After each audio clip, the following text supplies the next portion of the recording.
আসসালামু আলাইকুম রহমতুল্লাহ। সম্মানিত দর্শকবৃন্দ, এই যে দেখতে পাচ্ছেন আমি ব্যাগ নিয়ে যাচ্ছি। এখন আপনাদেরকে যে জিনিসটা দেখাবো সে জিনিসটা হলো একটা দেশি কালো গাভী, অর্থাৎ শাহিওয়াল জাতের গাভী। এখন তার ভিতরে আমরা কৃত্রিম প্রজনন করব।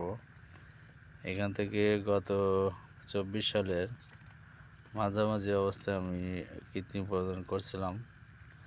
ওই যে বাছুরটা দেখতে পাচ্ছেন আমার পিছনে, ওই বাছুরটা হলো এই যে মাকে এখন কৃত্রিম প্রজনন করবো। অর্থাৎ বাছুরের বয়স 1 বছর, ও আবার আর কি হেঁটে চলে আসছে 2বার, কিন্তু খামারিরা দেয় নাই। তো লাস্টবার এবার হেঁটে আসছে। এখন বীজ দেবো। তো আমি প্রথমে পানি গরম করে নিয়ে এক্সট্রা সবাইকে করলাম। এবার গ্লাভসের পালা, শিট, এয়ার গান, কাটিংয়ের কাজটা শেষ করছি। কাটিংয়ের পর্ব শেষ। এবার আমি শিটটা হলো ঢোকাবো। দর্শক বন্ধু দেখেন, এখন গ্লাভসটা হাতে নিলাম। গ্লাভসটা হাতে নিলাম, নেওয়ার পরে এখন হলো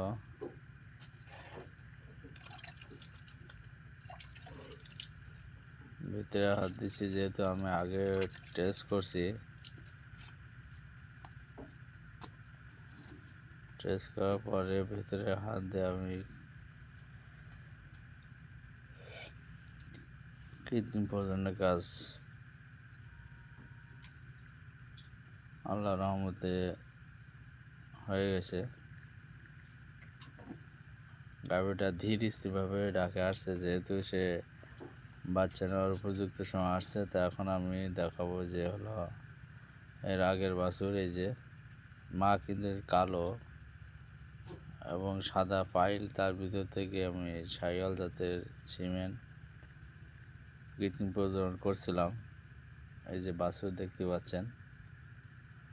যা মহান আল্লাহ রাব্বুল আলামিনের কাছে লাখো কোটি প্রশংসা জানায় যে তার ইচ্ছা এসবগুলো সম্ভব।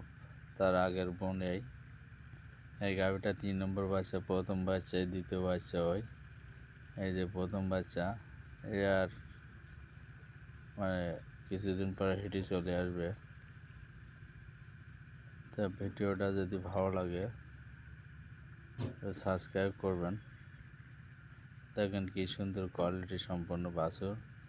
আসলে জাত উন্নয়ন করার জন্য কৃত্রিম প্রজনন ছাড়া বিকল্প কোনো পথ নেই।